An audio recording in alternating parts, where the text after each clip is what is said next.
In 2015 and 2016, the neonatal unit at the Countess of Chester Hospital in England experienced a shocking surge in infant mortality rates. As authorities worked to uncover the cause of the tragedy, Nurse Lucy Letby came under suspicion. Arrested 3 times over a period of 2 years, Letby now stands trial, accused of 8 murders and 10 attempted murders of babies under her care. With allegations ranging from injecting air into babies' veins to using insulin to end their lives, the case has captivated the nation and sparked a fierce debate over medical malpractice and the duty of care owed to vulnerable patients. Hear the full story on our new podcast, Nurse of Death, available wherever you get podcasts. Search and press subscribe so you don't miss any of the chilling details in this shocking story.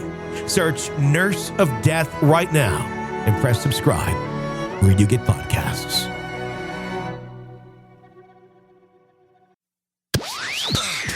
This is the examination of the hidden human condition. You're listening to the Hidden Killers Podcast. This is the Hidden Killers Podcast with Tony Bruschi. We've been talking about this a little bit, but I think we're going to be talking a lot more about it here in the coming weeks. It's a case that has baffled many for quite some time, and it is high time that justice is actually served in this, because the examination of this woman's body was utterly ridiculous, completely incompetently done to rule a suicide of someone that had been stabbed 20 times, including in the back of the head, a suicide.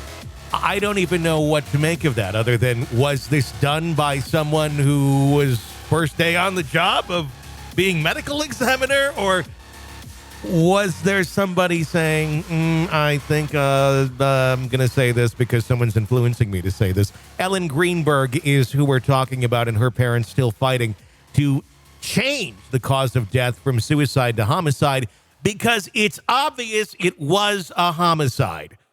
Much like the Stephen Smith case, where it was not a hit and run and they finally changed it.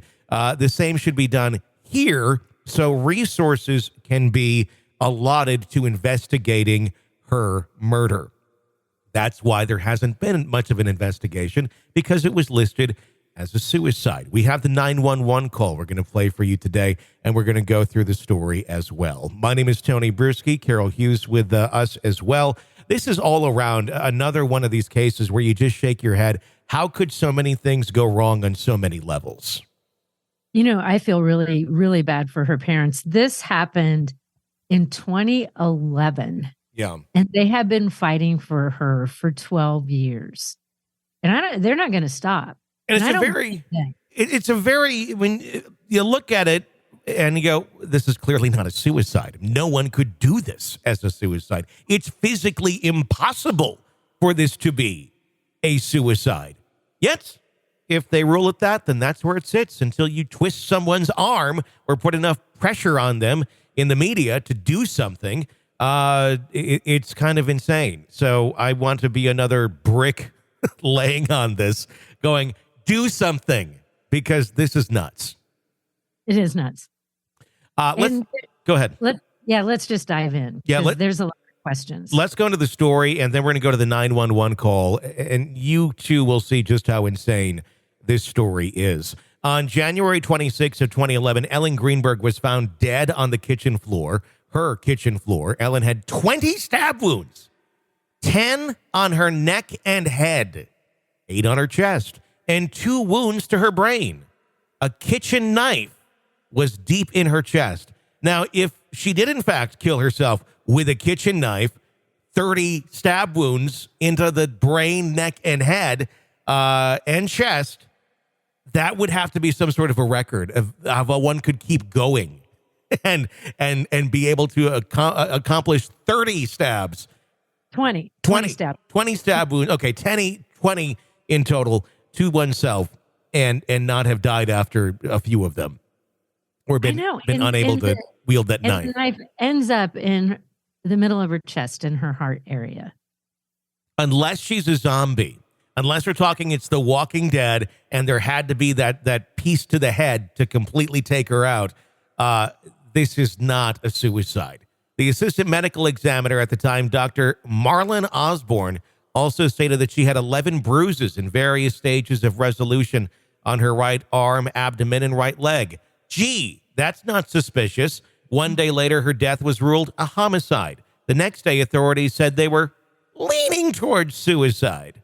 The reason they suspected suicide was that she had been on anxiety medications. Huh? That's your reasoning? Because she's on anxiety medication, so it must be a suicide, even though physically impossible for it to be? The investigators said there were no signs of an intruder. The only DNA on the knife was hers. The door had been locked from the inside, and her fiancé, Sam Goldberg, broke down the door to gain entry into the apartment. Several months later, Dr. Osborne officially reversed his initial findings and said her death was due to suicide. Ellen had recently started seeing a psychiatrist who felt Ellen was not suicidal. The psychiatrist said she was anxious about work and prescribed her Klonopin and Ambien, which were the only drugs found in her system. Both drugs list suicidal thoughts and behavior as possible side effects. The Greenburg family sued the Philadelphia County Medical Examiner's Office to force the authorities to reclassify the death as a murder or an undetermined cause. The study is expected to start sometime this year. You know how governments work. We'll get to it. On the day of her death, she was at work as an elementary school teacher. Due to a strong winter storm, the schools closed early, and she stopped on the way home to fill up her car with gas and then headed home, which she shared with Sam Goldberg. Goldberg headed to the gym at 4:45 p.m. About 30 minutes later, he returned, and he couldn't get inside because the swing lock activated on the inside. He also told authorities that he yelled for Greenburg but got no answer. Goldberg sent his fiance's phone a series of frantic texts over the span of more than 20 minutes. He reportedly went to the apartment security, asked if they had a tool he could use to get in. When they said no, he returned to the apartment with a guard and broke the door down. He found his fiancée slumped over in the kitchen with some of her upper body shoulders resting against the lower half of the white kitchen cabinets. Investigators found that Sam Goldberg's account of the events and the surveillance footage were consistent. The Regional Computer Forensics Laboratory then received Ellen's computer. The FBI later analyzed the computer. The family attorney, Joseph Padraza, uncovered through technology experts that there was no evidence that Ellen made specific queries about suicide. He said no evidence on the hard drive of variable suicide or death-related searches demonstrating obsession about either topic. Our experts state that the searches identified by OAG were not direct searches, but instead phantom searches, which appeared because of analytics. Authorities again confirmed that Ellen's cause of death was suicide as a result of searches made on her computer. On Ellen's hard drive, search terms like quick suicide and painless suicide were reportedly found. In an effort to have Ellen's cause of death changed from suicide to undetermined or homicide, the Greenburg lawyer Joseph Padraza Jr. filed a civil lawsuit on their behalf in October 2019 against the Philadelphia Medical Examiner's Office and the pathologist to perform the autopsy. The judge made a decision allowing the lawsuit to proceed in January 2020. The coronavirus pandemic put the court proceedings on pause, but they resumed in 2021. And still, they haven't had their literal day in court. It still has not happened. There is no physical way for this to be a suicide when you see where the knife stab wounds were.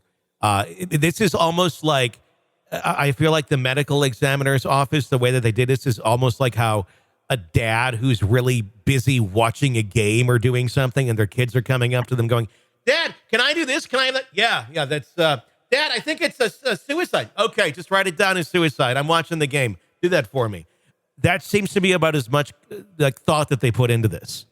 Well, and the other thing that they cite as evidence was that apparently on her computer, they say that she had searched for painless suicide. This would be the very opposite of that. If she truly was someone who wanted to do that and she searched for painless, but this is how she died, this would be horrific. Well, no one would kill themselves this way. And again, it's physically impossible to kill yourself this way. So in some of those knife wounds, there's a graphic that I sent you that she's somehow right in the middle, like her lower skull by her spine. Somehow she was able to stab herself there twice, and the knife goes in deep. Yeah.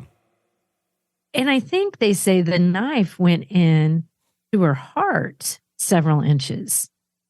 So these weren't just superficial stab wounds. No. I don't even know how one could do that to. I don't. You couldn't. That's the answer. You can't. Possible. You can't. That is the simple answer. There's no debating this. There's no reason to even go through that because you can't. It's not possible. And here's what I don't get, though, is the other thing that they're saying is that there was no cause to forced entry. But I couldn't totally figure out if the fiance went and got security and brought them back, and the security person was there and witnessed, yes, the swing lock from the inside has been, I don't know what the word is. Activated, used, locked. Locked from the inside.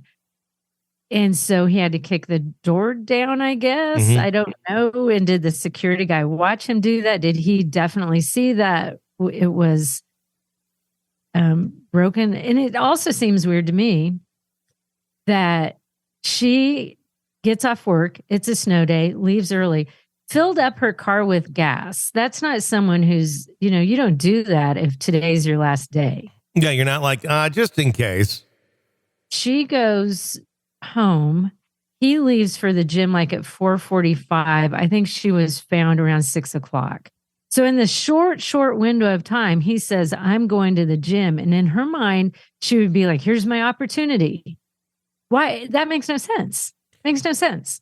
She got off work early and now is like, okay, since he's not here, I'm going to go ahead and do this. If one's going to kill themselves, they're not going to do it with a butter knife, or they're not going to stab themselves 20 times. And if you have Ambien or you have access to other medications, I would assume there's a point in those medications where you could take too much. Easily. There just seems to be a million ways. If one wanted to do that, you could do that. This makes no sense to me. Here's the 911 call. It's about 4 minutes in length. It's a little hard to hear at the beginning, but take a listen. Help! I need a murder now. I just walked to my apartment. My fiance's on the floor with blood everywhere. What is the address? 4601 Flat Rock Road. Please come help now.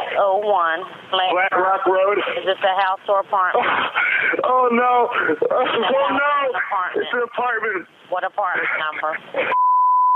Please hurry, please. Where is she bleeding from? I don't know. I can't tell.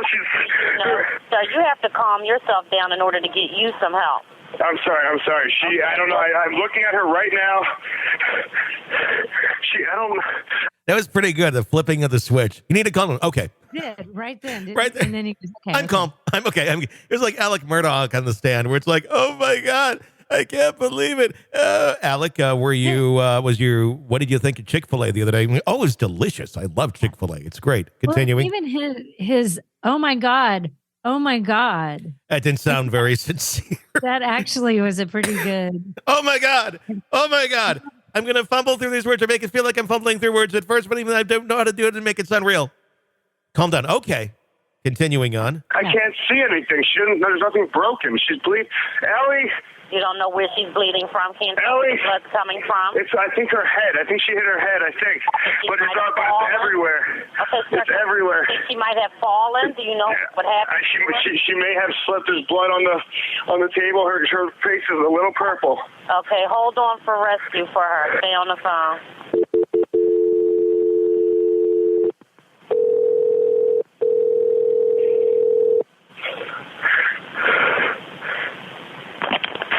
Fire Department 842. What's the address? No. 4601 Flat Rock Road. Please hurry. I think it is a little shitty that he has to give the address twice. Yeah. I mean, we're talking in 911. Okay, hang on. Now that I got you calmed down, now I already gave me the address, but now we have to have you confirm it to rescue.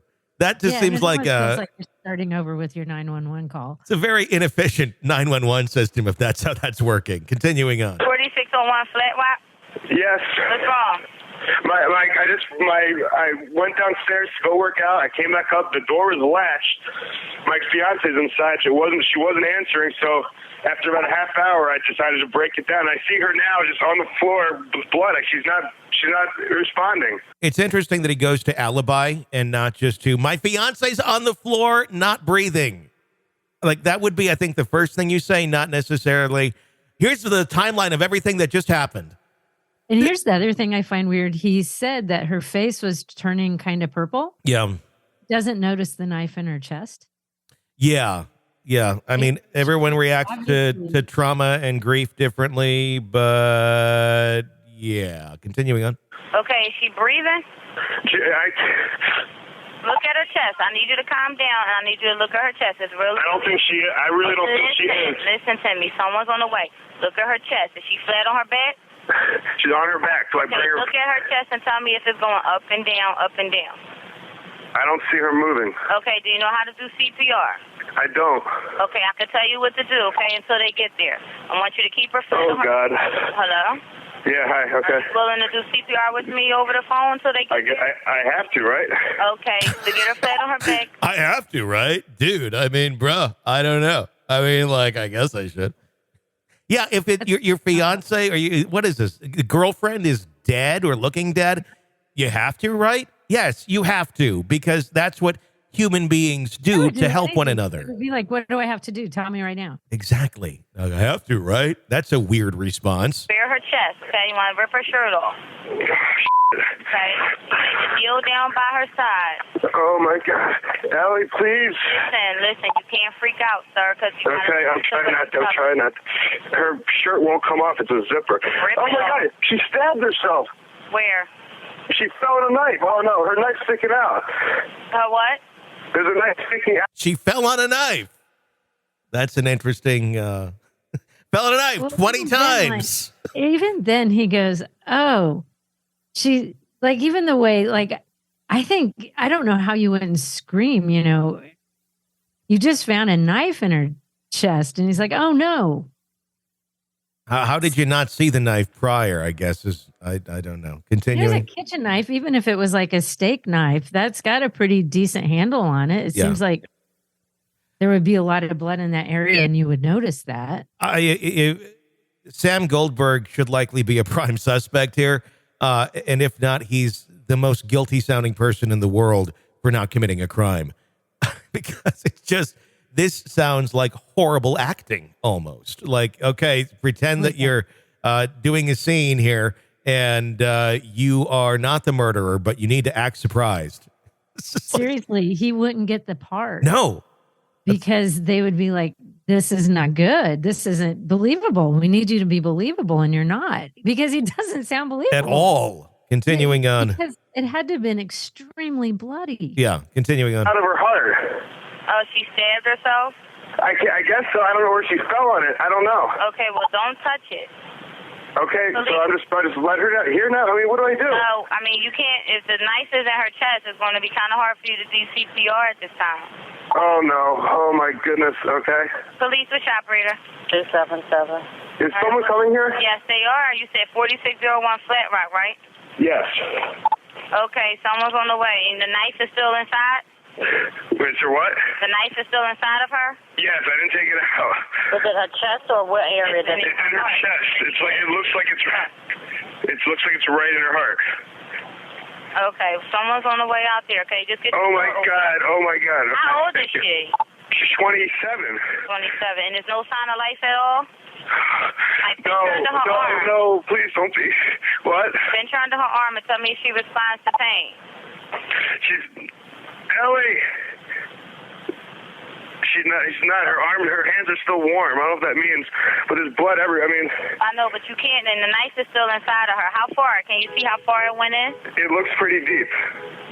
Okay. It looks it's a long knife. Don't touch anything. Yeah, don't touch anything. Okay. I'm not touching anything. I can't believe this stuff. So wait, it was just you there with her? We're the only ones here. And she ran in the door. You said latched it shut. No. I went downstairs to work out, and when I came back up, the door was latched. Oh. Like it was, it wasn't like it was, it was like locked from the inside. And I'm yelling, so I'm was yelling. Your house broken into? No. So there's no sign of a break-in? No sign of a break-in at all. I mean, there will be when you get here because I had to break the latch, but to get in.